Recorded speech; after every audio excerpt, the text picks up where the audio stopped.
Assalamualaikum warahmatullahi wabarakatuh. Kembali lagi di channel Portal Dimensi dan tentunya masih bersama saya Kang Slamet di sini. Kali ini Kang Slamet akan menceritakan sebuah kisah yang berjudul Lembah Pocong. Cerita ini ditulis oleh Ready Plesetan, dan sebelum kita masuk ke ceritanya, buat kalian yang belum subscribe channel ini, tekan tombol subscribe-nya terlebih dahulu dan tekan tombol notifikasinya agar kalian tidak ketinggalan cerita terbaru dari Portal Dimensi. Dan jangan lupa follow Instagram Portal Dimensi juga. Gak usah berlama-lama lagi, langsung saja kita masuk ceritanya. Lembah Pocong.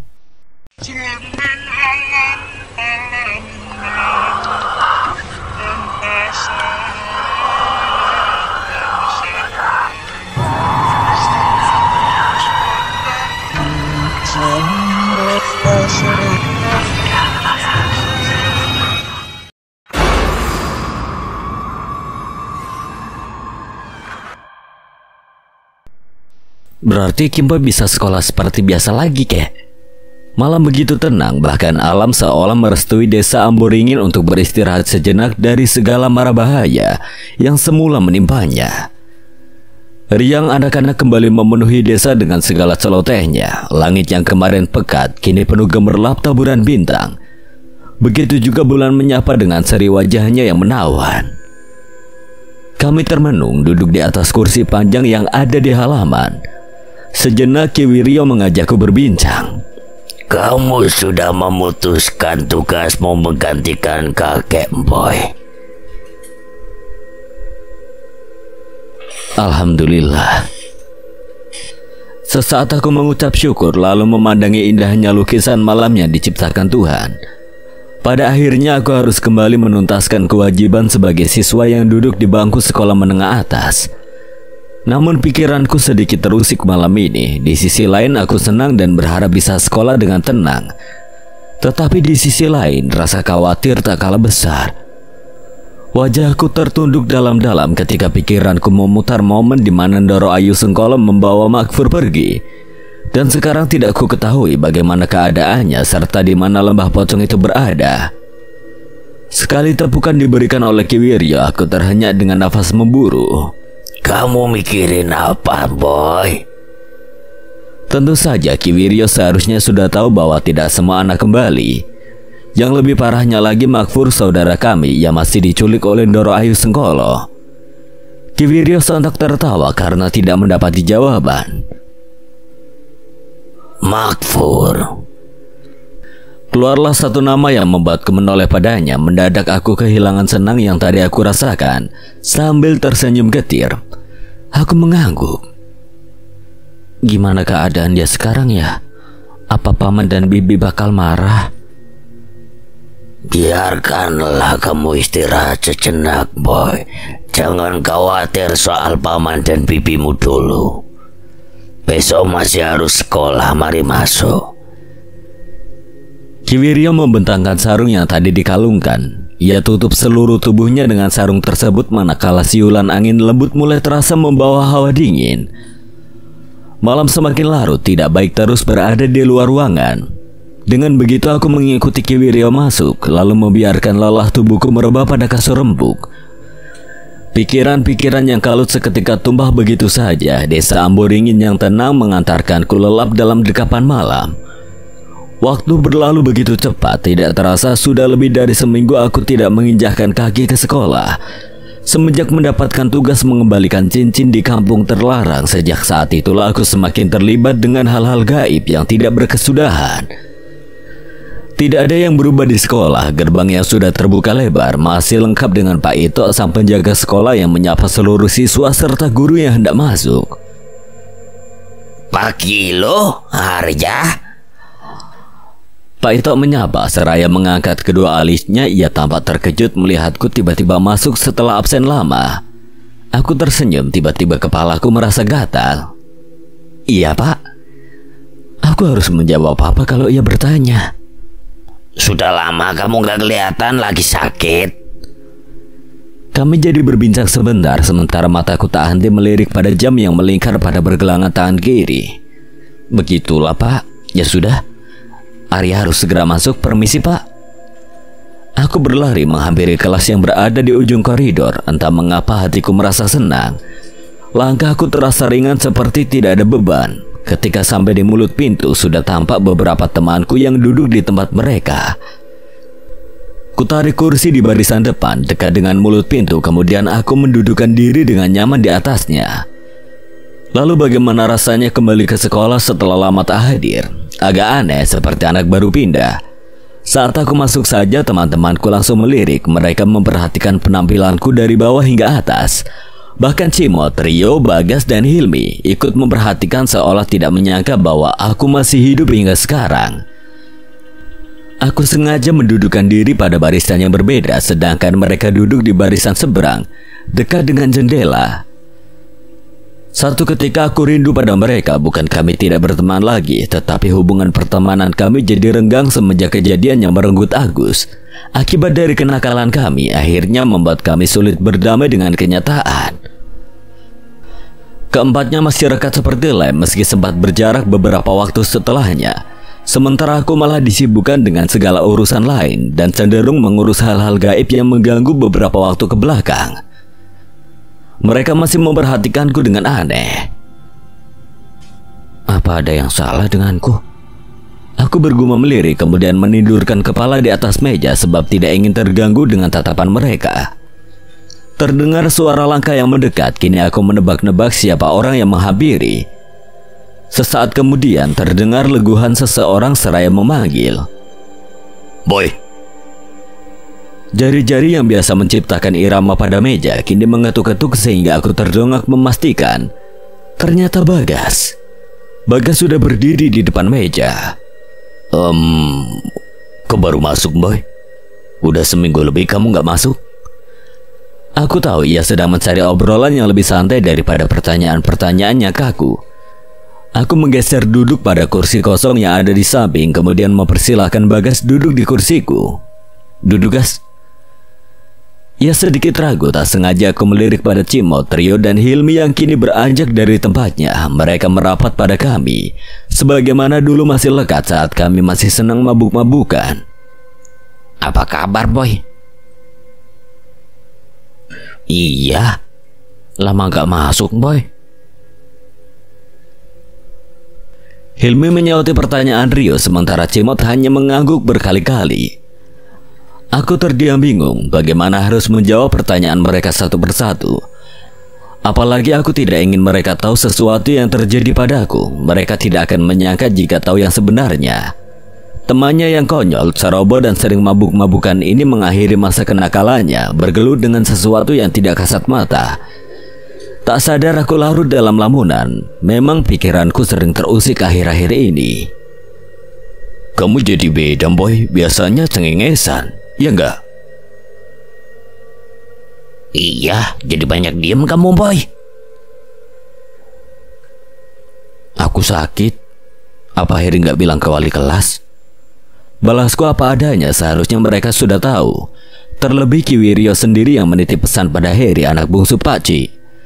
Bagas kembali menepuk pundakku. "Bilang kami juga tahu kamu sakit."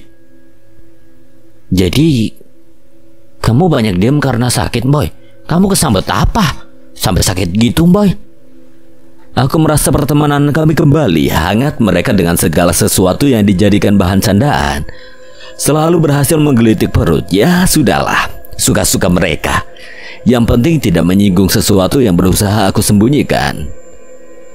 "Kesambet Agus?" Kelakarku dengan gerik ketakutan. Mereka ikut-ikut memeluk lengan seolah sedang ketakutan. "Mampus, Kim Boy udah didatengin Agus. Malam ini giliran Bagas." Kami tertawa puas. Aku berhasil menggiring topik sehingga mereka tidak lagi mempertanyakan tentang seminggu ke belakang. "Ah, beneran, Boy? Masa kamu sakit sampai seminggu? Sakit apa?" "Kepo, aku beneran sakit." "Sakit apa sampai seminggu?" "Ya sakit, pokoknya sakit." "Kalian kalau tahu pasti kaget." "Ya kalau sampai seminggu lebih, kalau nggak demam berdarah pasti tipes. Yang mana?"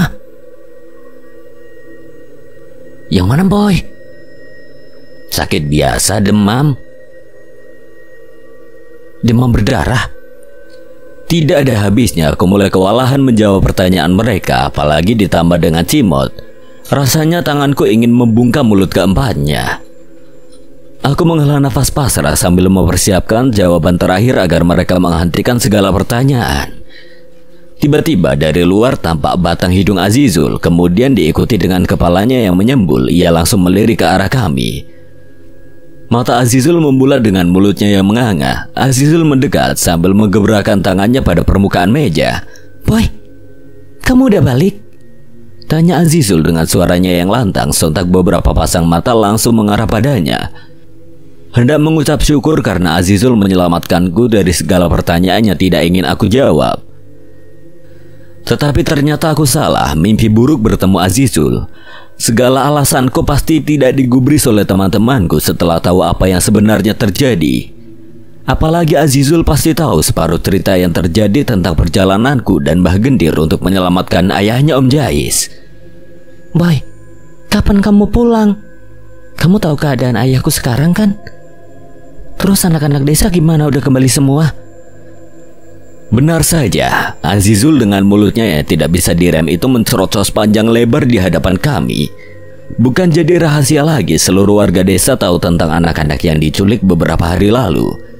Termasuk Azizul, ia juga tahu kalau aku dan Mbah Gendir yang mengembalikan anak-anak tersebut dari genggaman Doro Ayu Sengkolo. Bagas melongo, tatapannya yang mengarah pada Azizul kini berganti padaku. Ia mengerenyit. Bisa kutebak dari raut wajahnya pasti ia tidak mengerti dengan apa yang dikatakan Azizul. Sementara yang lain mulai bertanya-tanya dengan bergumam. Aku menepuk jidat seraya menyodorkan jari telunjuk tepat pada wajah Azizul sebagai syarat agar membungkam segala sesuatu yang ia tahu. Tetapi percuma, Azizul bahkan tidak peka dengan isyarat yang aku beri.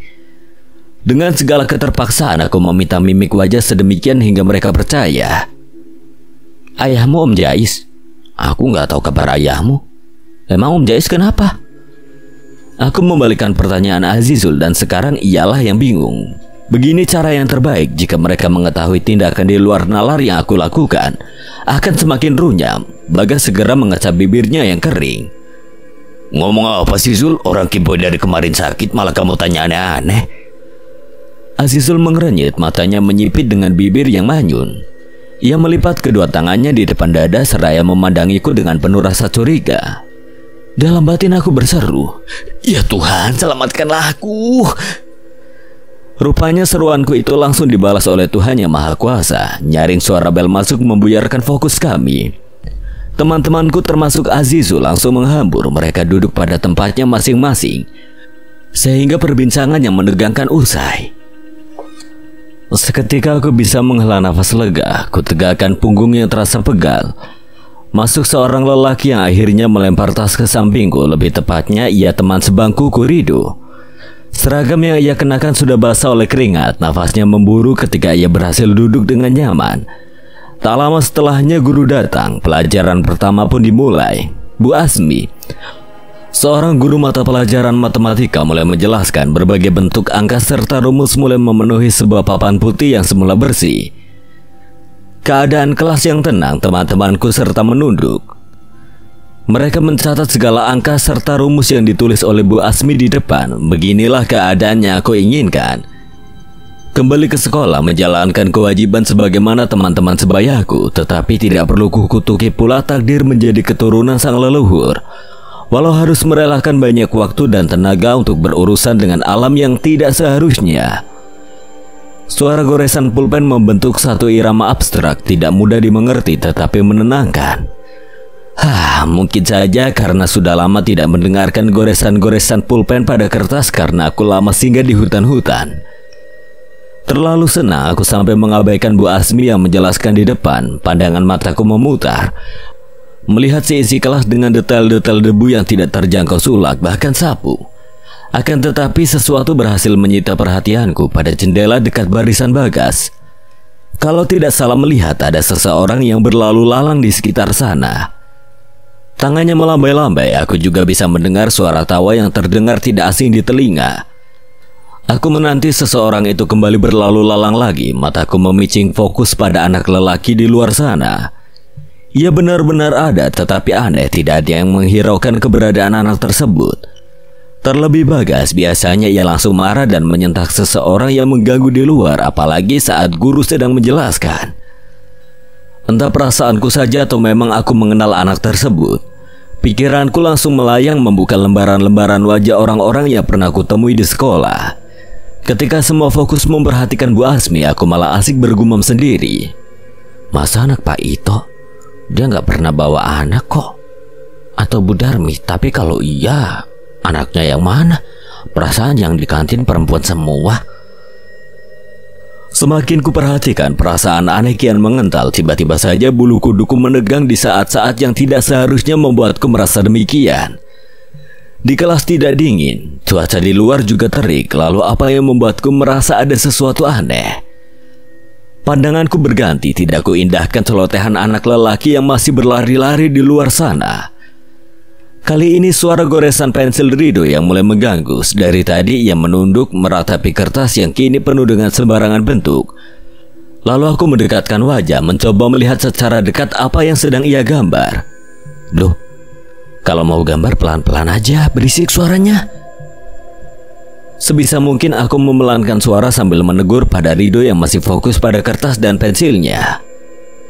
Duh, pelan-pelan, takut yang lain keganggu. Tubuh Rido mendadak bergetar, ia menoleh, peluh keringat sudah membajiri wajah, bahkan kertasnya. Loh, pucat banget wajah kamu sakit? Ia masih diam, lalu mengarahkan jari telunjuknya pada satu tempat, diikuti dengan pandanganku yang mengekori jari Rido. Ia menunjuk tepat ke jendela dan sekarang anak laki-laki berwajah pucat berdiri seraya melambai-lambai di luar sana. Senyum tipis, gerakannya kaku seolah mataku mendapat sentuhan ketika melihat anak lelaki tersebut. Makfur? Apa aku salah lihat? Anak lelaki yang berdiri di sana itu Makfur. Aku terhenyak lalu bangkit dari duduk sambil sedikit menggebrak meja, berkali-kali mataku mengerjap. Tapi tak lupa juga aku usap karena masih ragu dengan apa yang kulihat sekarang. Mana mungkin Makfur sampai kemari sedangkan ia sudah dibawa oleh Ndoro Ayu Sengkolo ke Lembah Pocong. Suara gebrakan mejaku ternyata terdengar nyaring. Baru kusadari kelas sedari tadi hening karena teman-temanku sedang memperhatikan Bu Asmi menjelaskan. Sontak pandangan wajah mereka mengarah padaku perlahan dan lembut. Mereka menatapiku dengan wajah yang berangsur pucat. Paras ayu Bu Asmi tengah senyum menyeringai. Ia pun sama, pucat, bibirnya membiru. Beberapa saat mata kami saling beradu, sampai Bu Asmi beranjak sepasang sepatu pantofel mengetuk-ketuk dengan teratur. Kini Bu Asmi berdiri tepat di hadapanku. Jari-jarinya yang lentik segera menjulur. Rahangku digenggam dengan sangat kuat sehingga membuatku meringis kesakitan. Sesekali aku mencuri-curi pandang ke arah jendela dan Makfur masih berdiri di sana. Selanjutnya yang tidak terduga, Bu Asmi menggerakkan rahangku dengan kasar. Dapat terdengar persendianku yang bergeser dan terasa nyeri. Ia memaksaku menoleh pada Makfur yang masih melambai-lambai di luar. Tetapi makin lama diperhatikan, perawakan Makfur semakin memprihatinkan. Tubuh anak lelaki itu jadi kurus kering, daging yang melekat pada tulangnya seperti disedot entah kemana. Lalu dari balik tubuh Makfur muncul kobaran-kobaran api yang membentuk sebuah portal dimensi. Makfur! Pocong ludah api. Tangan-tangan gosong hampir melepuh dan berkoreng keluar dari kobaran api tersebut. Mereka menggapai-gapai sesuatu dan ternyata menarik Makfur yang sudah tidak berwujud. Seketika terdengar teriakan pilu dari Makfur yang meminta pertolongan. Seluruh tubuhnya berhasil ditarik masuk di lahap kobaran api yang membentuk portal dimensi. Sontak air mata berlinang. Suara teriakan Makfur menyayat hatiku sampai habis. Aku mulai tidak bisa berpikir jernih. Apalagi melihat perawakan Makfur tadi. Tak terbayang bagaimana jika itu benar terjadi dengannya yang dikurung secara paksa di Lembah Pocong. Mataku yang sudah basah berusaha melirik pada Bu Asmi dengan perasaan getir. Genggaman tangannya itu belum lepas dari rahangku. Gimana? Kasiannya nasib anak itu. Kalau kasihan, kejarlah dia di Lembah Pocong. Ia semakin menguatkan genggamannya, kemudian membanting wajahku bagai melempar bola kasti. Tubuhku terdorong, terduduk dengan sendirinya pada bangku semula. Tulang-tulangku rasanya runtuh nyeri sekali. Lagi dan lagi suara pantofel itu terdengar mengetuk-ketuk. Bu Asmi berjalan membelakangi. Lalu ia menoleh lagi ketika langkahnya berhenti. Sekelebat cahaya merah dapat kulihat dari sorot matanya. Sekejap membenarkan dugaanku tentang Bu Asmi yang sebenarnya aku mulai kebingungan tentang keberadaanku sekarang. Apakah aku berada di alam nyata atau berada di dimensi buatan Doro Ayu Sengkolo lagi? Urat-urat wajah Bu Asmi terlihat menonjol. Cari lembah pocong itu Arya di Gunung Lawu, ujar Bu Asmi, suaranya teramat lembut namun mampu menusuk kendang telingaku. Tiba-tiba saja tubuhku gemetaran mendengar satu nama gunung yang tidak pernah kusinggahi sebelumnya. Bibirku mulai bergetar. Gunung Lawu. Letak yang sangat jauh dan sulit digapai, apalagi tidak pernah sekalipun aku menginjakkan kaki ke sana. Kemudian terbesit di pikiranku tentang bagaimana cara untuk membawa Makfur pulang. Bu Asmi tersenyum menyeramkan. Tatapan mata serta rahangnya yang tegas mengingatkanku pada satu sosok yang selalu mengintai, memindai kemanapun aku berada. Doro Ayu Sengkolo. Aku segera mengedarkan pandang manakala terdengar suara geraman. Teman-temanku mereka masih duduk dengan tatapan kosong dan wajah yang pucat.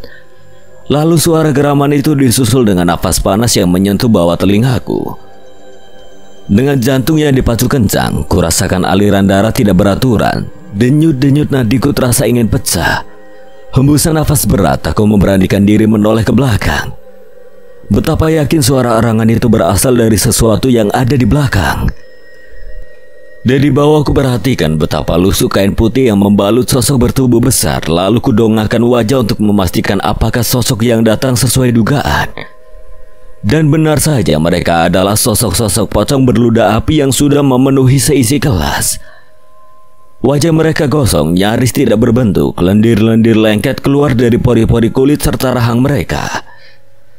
Sesaat kemudian bau busuk menguar mencemari cuping hidungku. Sosok pocong-pocong berludah api ini mungkin dikirim dengan maksud tertentu. Mereka berdiri memandangiku tanpa berkutik. Sementara itu aku mematung sepersekian detik menatapi sosok yang paling besar berdiri tepat di belakangku. Seketika lemas tubuhku tidak bisa ditahan. Mereka menyerap seluruh ketakutanku. Menjadikannya energi besar, tibalah saat yang tidak terduga sosok yang paling besar yang kini berhadapan denganku menghuyungkan tubuh ke depan dan ke belakang, lalu kepalanya yang selepas baskom itu dihantam tepat mengenai wajahku. Tampaknya kami seperti beradu kepala. Seketika rasa nyeri mendominasi. Aku sempoyongan, berusaha berpegangan pada apa saja yang ada di sekitar. Tetapi pandanganku mulai kabur dan gelap. Degup jantung terdengar begitu jelas, lalu nafas yang memburu. Paru-paruku sedang berusaha memenuhi rongga-rongganya dengan oksigen segar. Apa aku akan mati? Indera pendengaranku fokus pada degup jantung yang melemah. Tiba-tiba saja aku rasakan hembusan angin dingin menyentuh kulit. Saking dinginnya membuat tubuhku gemetar. Aku terhenyak seraya membuka mata. Aku di kamar. Bagaimana mungkin aku terbangun dan berada di dalam kamar, di atas kasur yang basah karena keringat bercucuran. Kupandangi kedua telapak tangan. Aku masih tidak menyangka tadi cuma mimpi. Aku kembali mengatur nafas, kusibak rambut yang basah kuyup. Walau hanya mimpi tapi terasa nyata. Aku benar-benar bisa meraba bagaimana meja kelas yang berdebu, lalu tepukan teman-temanku, serta genggaman tangan Bu Asmi yang menyakitkan. Pukul 4. Benda bundar yang menempel pada dinding masih menunjukkan pukul 4 hampir azan subuh. Belum usai pikiranku dibawa ke alam bawah sadar. Bayang-bayang mengerikan tentang Makfur masih teringat jelas. Detik-detik jam di dinding menemani resah di pagi hari tentang segala sesuatu yang tidak pasti. Tentang keberadaan Makfur juga lembah pocong di Gunung Lawu. Mungkin saja benar mimpi semalam adalah petunjuk dari Doro Ayu Sengkolo mengenai suatu tempat yang aku cari. Namun apakah benar? Apakah kali ini bukan tipu muslihat ia lagi? Kakiku yang semula terbalut selimut kini menginjak lantai yang sejuk. Ku basuh seluruh tubuhku dengan air yang membangkitkan kesadaranku. Meski sudah tersadar sepenuhnya, tapi bayang-bayang tentang mimpi semalam masih saja menghantui. Entah mengapa membuatku jadi resah. Jika saja benar keadaan Makfur persis seperti dengan mimpi, maka aku tidak boleh menyia-nyiakan waktu selagi bisa dan selagi mampu. Namun bagaimana caranya? Aku harus beralasan apa lagi untuk tidak masuk sekolah tanpa dicurigai? Kakek saja mengatakan kalau Harry mulai curiga. Sementara itu azan subuh sudah berkumandang. Sebagai panggilan untuk menghadap Sang Pencipta, aku pun tersadar dari lamunan. Pakaian rapi segera aku kenakan. Tanganku meraih sebuah sarung yang terlipat di sela-sela tumpukan baju. Ternyata masih baru. Garis bibirku tertarik. Penemuanku yang berharga itu adalah sarung peninggalan ayahku, satu-satunya yang masih baru. Sebenarnya sayang untuk dipakai, tapi sekedar melepas rasa rindu tidak akan jadi masalah untukku. Langit di atas desa masih dibalut dengan gelap. Sinar rembulan yang semalam memancar kian meredup, sebentar lagi berganti dengan cahaya mentari. Dingin banget. Rasanya tulang belulangku membeku terkena semburan angin sejuk di pagi hari. Di sisi lain, kabut masih menyelimuti dengan embun segar yang membasahi dedaunan. Kulihat dari ujung hingga ke ujung, orang-orang berlarian pergi ke surau. Mereka berlomba-lomba mendapatkan saf paling depan. Aku pun menyamai langkah mereka. Aku cincing sarung yang sudah terbalut rapi, lalu berlari secepat mungkin di bala langkahku di surau yang sudah penuh dengan jamaah sholat. Ibadah yang begitu nikmat ku jalani untuk mengawali hari. Bacaan ayat-ayat suci Al-Quran begitu hikmat dilantunkan oleh imam sholat. Tak terasa air mata menetes begitu saja. Hatiku tersentuh oleh lantunan merdu. Betapa ku sadari diriku yang dahulu jauh dengan Sang Pencipta, namun Tuhan tidak pernah meninggalkan hamba-hambanya. Ia kembali memanggil seorang pemabuk sepertiku melalui berbagai cara. Kematian Agus yang tidak akan pernah terlupa mengantarkanku sampai pada gerbang pengampunannya. Ketika tahiyat akhir selesai, hatiku sangat lega. Aku dapat menghirup udara segar di pagi hari yang patut aku syukuri.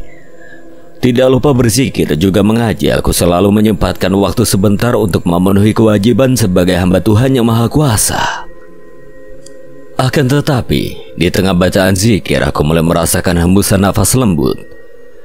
Bacaanku sontak terjeda. Mataku yang masih terpejam mencoba mencari dari mana datangnya hembusan angin yang janggal. Tak lama setelahnya terdengar suara orang berdeham. Semakin lama fokus pada bacaan, semakin datang berbagai gangguan, termasuk dengan suara bisikan menyertai nama seseorang. Siapa lagi kalau bukan Doro Ayu Sengkolo? Kehadiranmu ditunggu, Doro Ayu Sengkolo.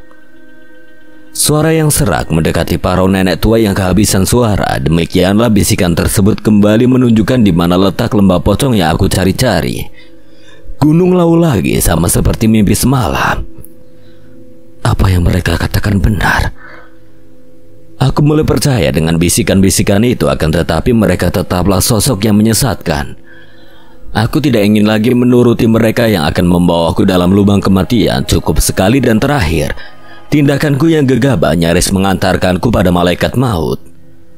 Kututup zikir dengan bacaan Alhamdulillah, kemudian perlahan membuka mata. Surau sudah sepi, hanya terdengar ramai suara kipas angin yang menggalang ke kanan dan ke kiri. Benar, di sekitarku nggak ada orang. Aku menoleh ke sekitaran, memastikan bisikan tadi memang benar dari sosok yang tidak kasat mata. Mungkin saja sosok suruhan Doro Ayu Sengkolo lagi. Iblis itu, aku hampir hilang akal menghadapi sosok yang tidak bisa mati. Entah bagaimana caranya, ia selalu bisa melarikan diri, berpindah kemana saja, lalu mencari dan mengintai keberadaanku setiap saat. Ketika perasaanku mulai gusar, aku mulai merasa tidak nyaman. Hawa panas yang tiba-tiba datang menjadi pertanda keberadaan sosok yang berbahaya. Aku segera bangkit, menyincing sarung, lalu keluar dari surau. Tampak dari ufuk timur sebuah cahaya orange yang pudar. Warnanya menyebar ketika sang surya perlahan-lahan naik menampakkan wajahnya. Bayangan penjaga mulai terbentuk dari pepohonan dan juga rumah-rumah warga. Kini aku bisa bernafas lega. Sejak seminggu lebih berurusan dengan hal gaib yang dominan gelap mengubah pandanganku dalam sekejap. Entah mengapa ketika tampak cahaya yang bersinar terang, aku merasa aman, merasa dipeluk kedamaian. Jauh berbeda dengan malam yang menyimpan banyak misteri serta pertanda di dalamnya. Mataku berbinar indah memandangi langit biru tanpa sedikit corak putih yang menghalangi. Baru kusadari aku selalu menyia-nyiakan karunia Tuhan. Dunia seisinya dilukis sedemikian sempurna, indah untuk tampak di depan mata. Seketika mengucap rasa syukur, sejenak baru aku terhenyak lalu kabur. Mampus, aku lupa kalau sekarang sekolah. Kini aku benar-benar berlari selepas dari surau. Seragam putih abu-abu yang masih terlipat bersih di dalam lemari segera aku tarik. Ku kenakan terburu-buru. Jam dinding mulai menunjukkan pukul 5.30. Aku tidak sadar berapa lama berdiam di surau. Bisa-bisanya lupa kalau sekarang sekolah. Aku meraih tas dan buku-buku yang lama tidak tersentuh. Ku buka sedikit lembaran-lembaran buku yang masih kosong. Kalau ada pun jarang, sejak aku sering mabuk-mabukan terkadang lalai dengan tugas-tugas sekolah. Seketika aku tersenyum terkekeh mengingat kenakalanku yang tidak karuan, padahal baru beberapa bulan lalu. Tapi rasanya sudah malu untuk mengingat masa-masa itu. Aku segera menyampirkan tas pada pundak, sedang Ki Wiryo sudah menunggu di meja makan. Seperti biasa, Ki Wiryo hanya masak seadanya, kadang hanya beli makanan jadi yang dijual istri Pakcik. Boy, makan dulu. Kayaknya hari ini Kimbo harus berangkat cepat deh, kek. Kataku sambil mendudukkan tubuh. Satu centong nasi mengisi piringku, kemudian semur jengkol. Bakal bau mulut gak ya? Aku tidak peduli. Ku hajar semua lauk dan sayur yang terhidang di atas meja. Kemudian makan dengan lahap seperti orang kelaparan tidak diberi makan berbulan-bulan. Di atas meja makan, Ki Wiryo tidak membicarakan soal Makfur. Ia malah bertanya tentang Astabrata padaku. Kamu benar-benar bertemu Astabrata, Boy? Iya, kek, ketemu, kek. Ki Wiryo kembali tersenyum. Bagaimana menurutmu? Bagaimana apanya? Dia hebat sekali, kek. Ya, memang sudah lama kakek tidak bertemu dengannya. Aku terdiam. Denting cangkir kini terdengar ketika Ki Wiryo menuangkan air ke dalam gelas. Kenapa bukannya dia pendamping kakek? Panjang ceritanya. Lalu kamu sudah tahu siapa leluhurmu? Sedetik kemudian lumatanku berhenti. Mulut ini masih penuh untuk diajak bicara, tapi aku tidak sabar menanggapi pertanyaan mengenai leluhur. Saat itu Kimbo bertemu dengan Astabrata. Dia bertapa dengan seseorang yang dia panggil dengan sebutan guru. Aku benar-benar mengingat bagaimana rupa guru yang ditinggalkan Astabrata seorang diri di dalam gua, yang pada akhirnya berakhir dibunuh secara keji oleh Ndoro Ayu Sengkolo beserta buta-buta itu. Kimbo nggak tahu tepatnya tahun berapa, tapi kata Badang ketika itu Mataram kuno masih berdiri. Di sana mereka bertemu Ndoro Ayu Sengkolo dan pasti kakek tahu siapa yang bersamanya. Gendesara.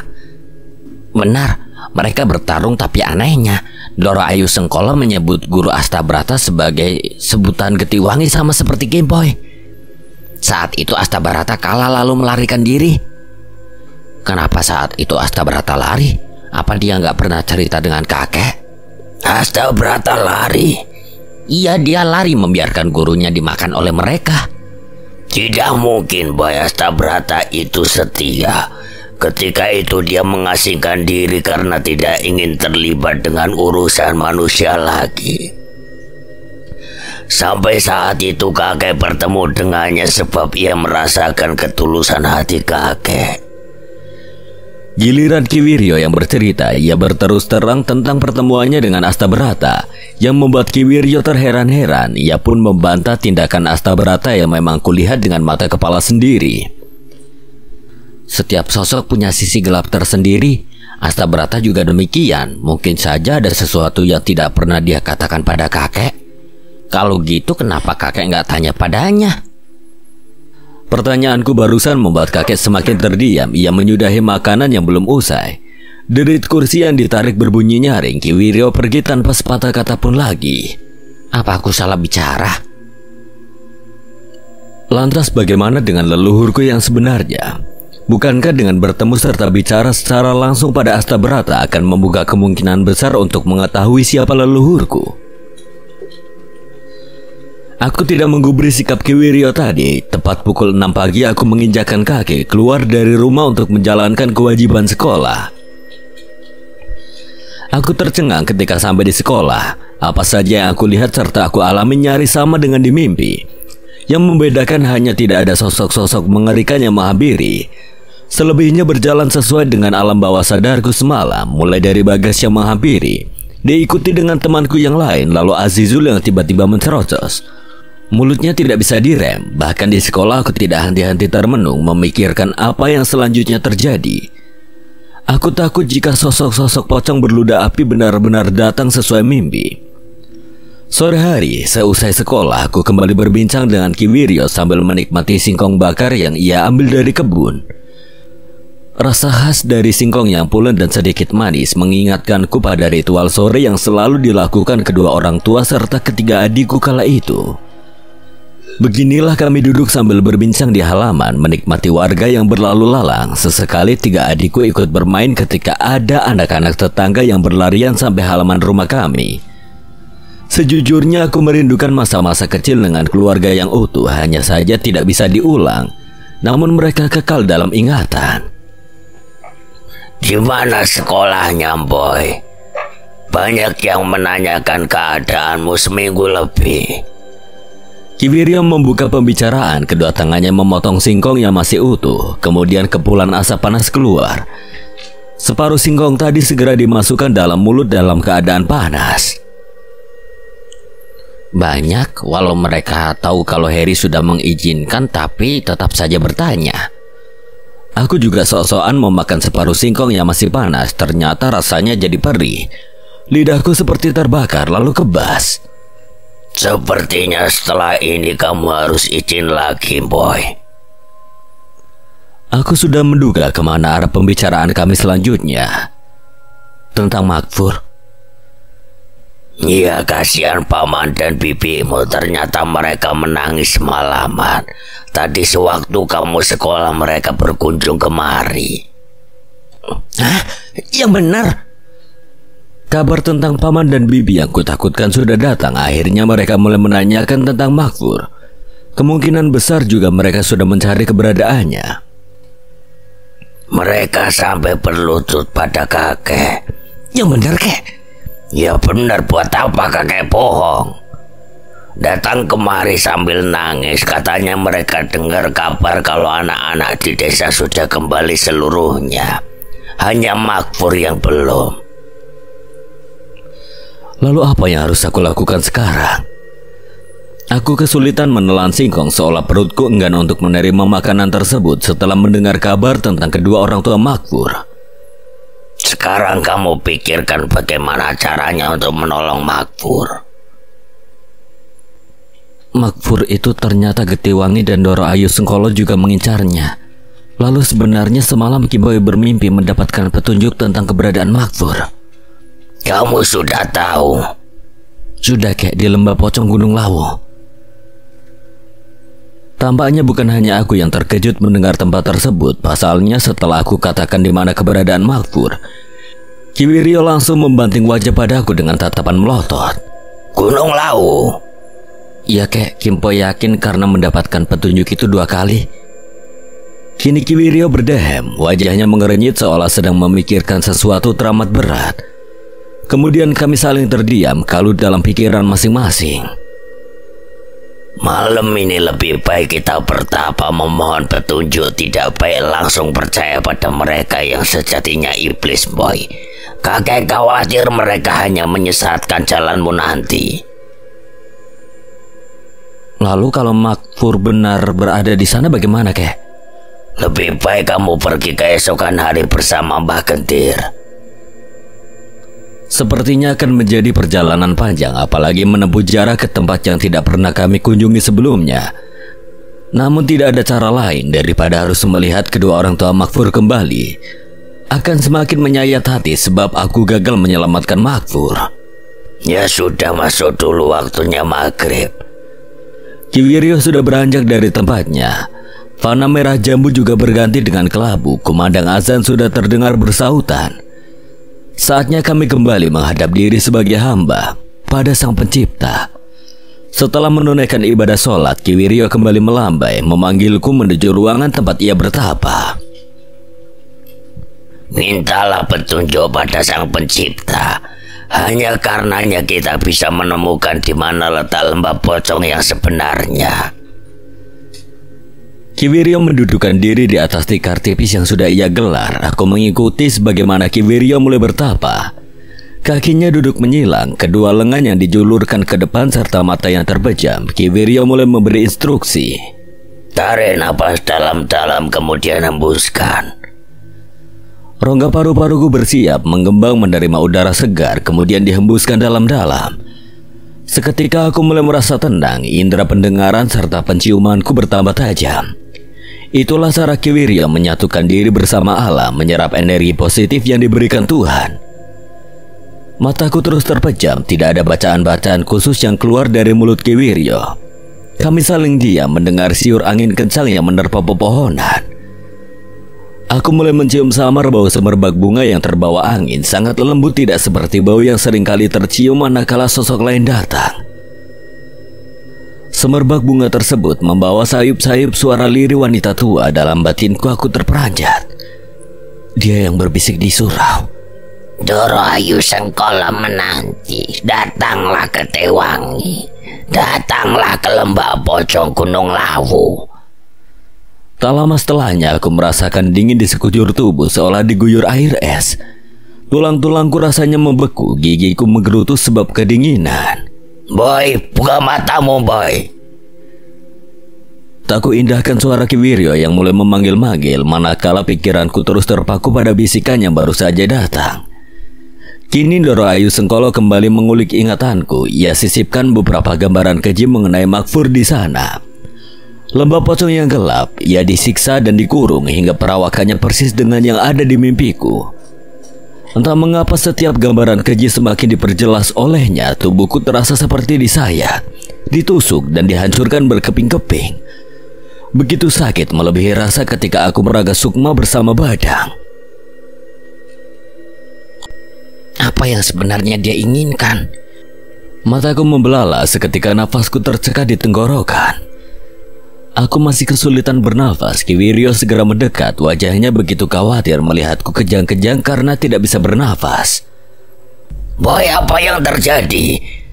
Ia menggoyang-goyangkan tubuhku, tapi yang dilakukannya tidak menimbulkan reaksi apapun. Tanganku mencoba meraih sesuatu yang tidak terlihat oleh mata. Sebenarnya aku berusaha mengeluarkan mata tombak cahaya untuk menyerang sosok wanita tua yang mencekik semakin erat. Ki Wiryo menyadari, ia bergegas bangkit, menggenggam gelang tasbih yang tergeletak begitu saja. Kini Ki Wiryo mulai terpejam membaca sebuah ajian. Telapak tangannya yang terbuka segera dijulurkan. Minggir! Dengan mudahnya hentakan tangan Ki Wiryo berhasil mengusir sosok wanita tua tersebut. Tepat di depan mataku ia menjerit kepanasan, lalu tubuhnya menghilang, menjelma menjadi kepulan asap. Aku pun terduduk seraya mengambil nafas banyak-banyak.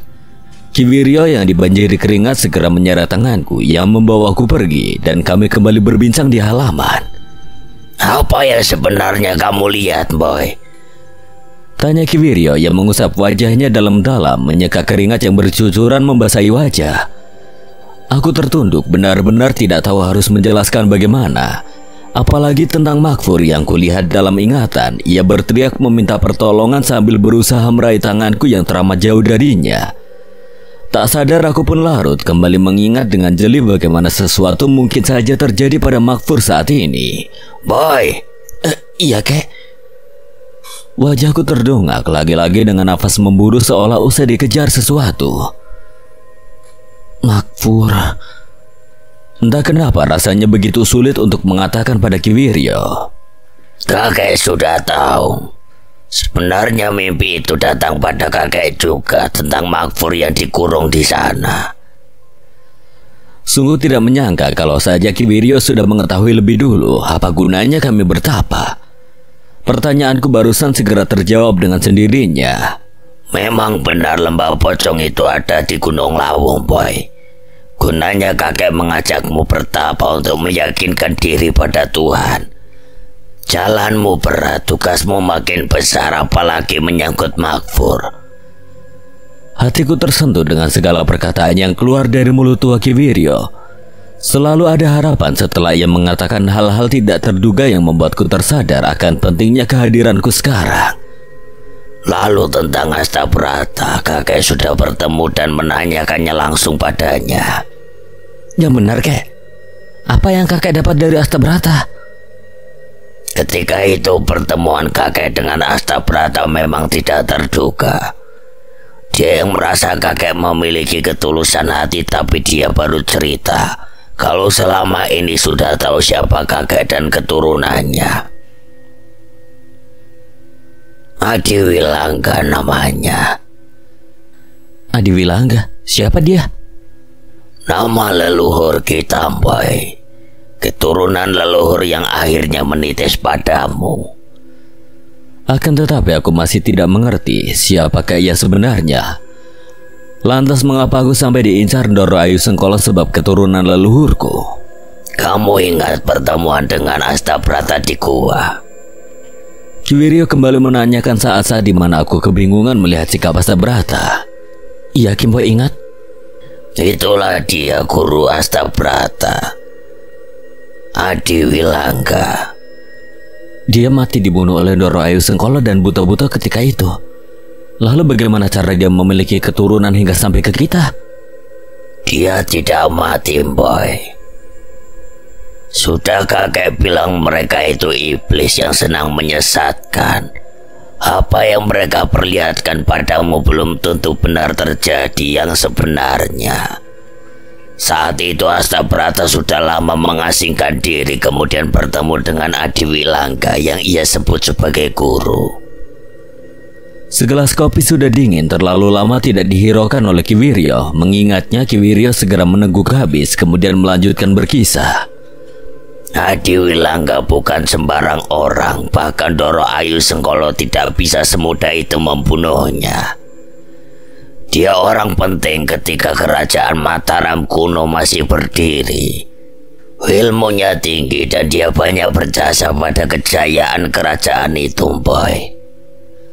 Aku tak menyangka Adiwilangga, keturunan leluhurku, ia tidak pernah tercatat dalam sejarah. Lantas timbul pertanyaan di pikiranku, mengapa ia disebut banyak berjasa? Apa yang ia lakukan semasa hidupnya? Jangan banyak bertanya soal dia, Boy. Kamu bukan siapa-siapa yang berhak mengetahui seluk-beluk kehidupannya. Ki Wiryo seolah tahu apa yang sedang melayang-layang di pikiranku. Sontak aku tertawa. Lepas semua pertanyaan-pertanyaan mengenai Adiwilangga. Yang pasti kamu sudah tahu siapa keturunan leluhurmu dan seharusnya kamu sudah mengerti mengapa Ndoro Ayu Sengkolo terus ngincer Getewangi sepertimu. Dengan begini kamu harus lebih paham, Boy. Kalau nyawa seseorang menjadi tanggung jawabmu, tidak luput dari kamu seorang Getewangi keturunan leluhur. Ia masuk beberapa saat kemudian tampak batang hidungnya yang menyembul. Malam ini ikut kakek tirakat kakek tunggu.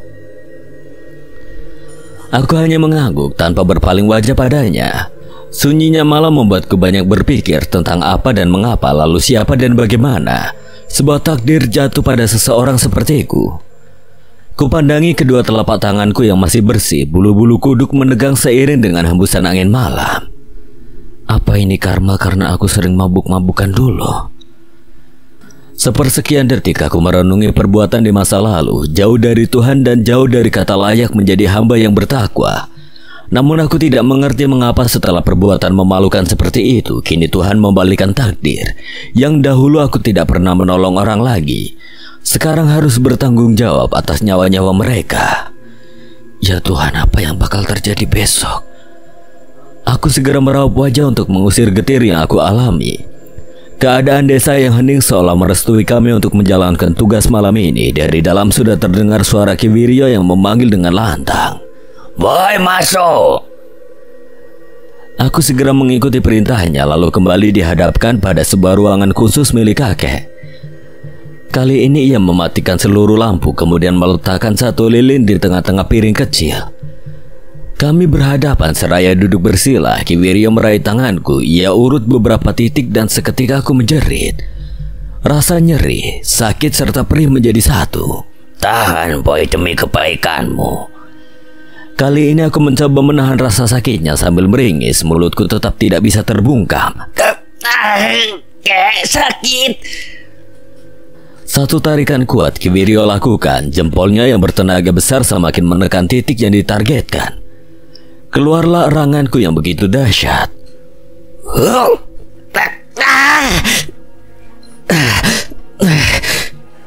Aku bernapas lega walaupun sakit, tetapi berhasil meruntuhkan seluruh lelah yang menempel pada tubuh.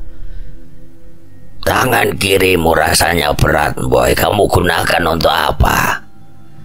Aku mulai menerka sebenarnya Ki Wiryo sudah tahu, tetapi mungkin ini mengetes kejujuranku. Gelang ini. Lantas kutunjukkan sebuah gelang bermanik bundar yang melingkar pada pergelangan tangan kiri.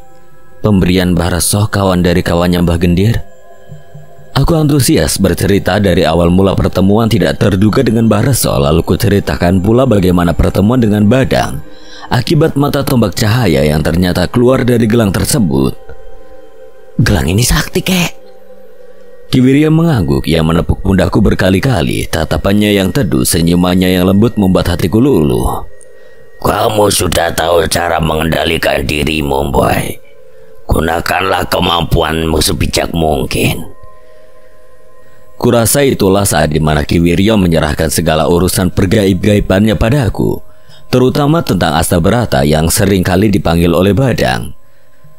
Aku terheran-heran mengapa ia semudah itu memanggil Astabrata, padahal Ki Wiryo saja membutuhkan waktu yang lama. Sampai pada akhirnya ia memutuskan memanggil Astabrata lagi untuk meluruskan siapa keturunan leluhur kami.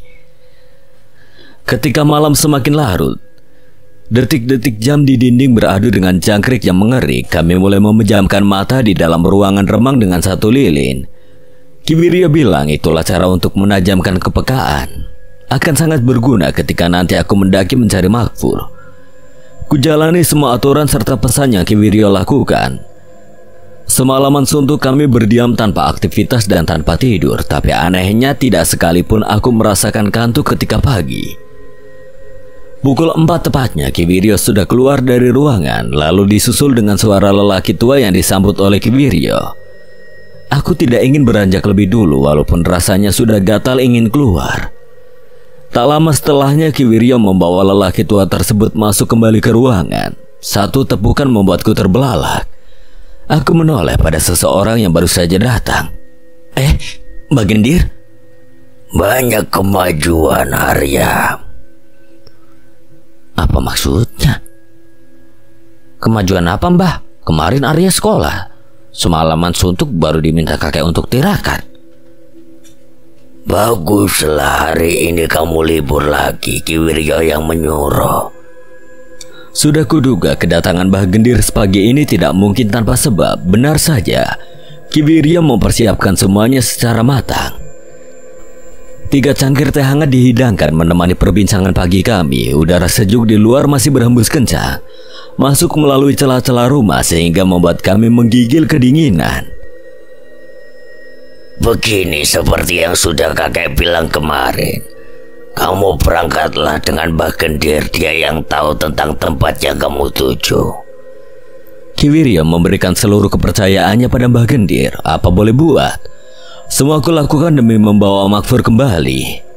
Aku sudah nyewa mobil yang bersedia ngantar kita sampai tujuan. Karena tujuan kita jauh, ada satu hal lagi yang perlu kamu ketahui, Arya. Kini Mbah Gendir membuka suara, daun telingaku terbuka lebar, siap menyimak Mbah Gendir yang hendak berujar. Lembah Pocong tidak semudah itu untuk dikunjungi. Perlu ritual, serta bertapa pada beberapa titik gunung menuju Gunung Lawu. Tangan Mbah Gendir bergerak fasih menjelaskan letak-letak gunung yang harus dikunjungi sebelum menginjak Gunung Lawu. Manusia yang memiliki kemampuan sepertimu saja mustahil bisa menginjakkan kaki ke sana. Melihat saja tidak, maka dari itu kita perlu singgah sebentar untuk bertapa. Aku tidak menduga jika Lembah Pocong akan sangat sulit untuk dikunjungi. Selain karena jarak yang jauh, juga karena berkaitan dengan yang dikatakan oleh Mbah Gendir barusan. Yang pertama Gunung Selamat, kedua Gunung Sumbing, Ketiga Gunung Merapi dan terakhir tujuanmu Gunung Lawu. Semakin terkejut mendengar nama-nama gunungnya disebutkan oleh Mbah Gendir. Baru mendengarnya saja sudah membuat tubuhku gemetar, tidak bisa membayangkan bagaimana kengerian gunung-gunung tersebut. Dari ceritanya saja sudah mistis dan seram, apalagi mendaki langsung ke sana. Kenapa memilih gunung seperti itu? Terbesit di pikiranku mengapa Mbah Gendir memutuskan untuk singgah di gunung-gunung tersebut sesuai ceritanya. Aku berpikir ulang akan menjadi resiko besar jika kami memilih gunung-gunung tersebut untuk disinggahi. Lalu Mbah Gendir terdiam tanpa sudut-sudut bibirnya yang sedikit terangkat, namun segera ia tutup dengan kedua tangannya. Ia pun menghela nafas panjang. Gunung-gunung tadi menyimpan energi besar, boy. Akan sangat berguna sebagai bekalmu sebelum menginjak Gunung Lawu. Tapi resikonya besar. Mbah Gendir mengerenyit sementara Ki Wiryo hanya memperhatikan perdebatan kami yang baru saja dimulai. Semua sudah memiliki resiko, tapi ini keputusan yang terbaik. Kamu harus membiasakan diri dengan segala sesuatu yang sulit dan tidak mudah dilalui. Aku tidak yakin kamu bisa menyelamatkan Makfur kalau begini. Hatiku terbakar sontak mendapatkan dorongan. Aku segera bangkit seraya mengepalkan tangan. Kuarahkan kepalan tangan tersebut tepat di hadapan wajah Mbah Gendir. Seorang Arya gagal. Bangun, kita berangkat sekarang. Begitu nekat aku mengatakannya dengan lantang, berlaga jagoan padahal hanya mulut besar. Senyatanya nyaliku ciu diajak menyinggahi gunung-gunung tadi. Tak lama pembicaraan kami usai, Ki Wiryo segera mempersiapkan semua perbekalan yang kami butuhkan. Mbah Gendir bilang kami hanya membutuhkan waktu 1 atau 2 hari. Gila, tidak bisa aku bayangkan betapa lelahnya nanti menyempatkan waktu untuk mendaki 4 gunung sekaligus.